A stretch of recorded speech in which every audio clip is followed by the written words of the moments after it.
Ik woon daar, A8.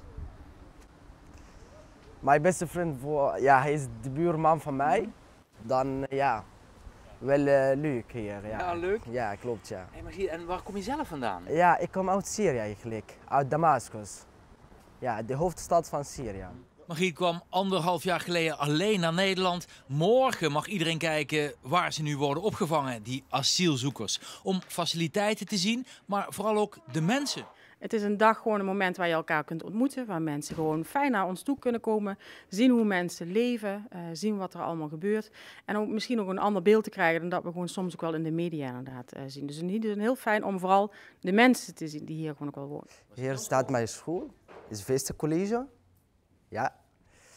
Ja. En wat doe je? Wat studeer je? Ja, ik doe VAVO-TL, zorg en welzijn.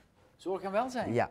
Dus je gaat bij Zuiderland werken straks? Ja, ik hoop het. Ja.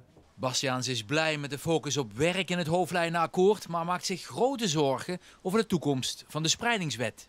Wat ons natuurlijk wel gaat raken is het voornemen om de spreidingswet in te trekken. Daar hebben we grote zorgen over, want die spreidingswet is nu nog absoluut wel noodzakelijk. Dus daar hebben we wat meer zorgen over. Hier is speelzaal. En dan zien we in Venlo, in Venray, in Simpelven. Dus we zien wat dat betreft ook wel gemeenten die zeggen, gewoon schouders eronder. Het kan niet zo zijn dat het alleen maar bij bepaalde gemeenten terechtkomt. Van een stukje solidariteit, maar ook gewoon kijken wat past er binnen de gemeente. Gaan we opvang realiseren. Ik moet naar school, misschien tot morgen. Adieu.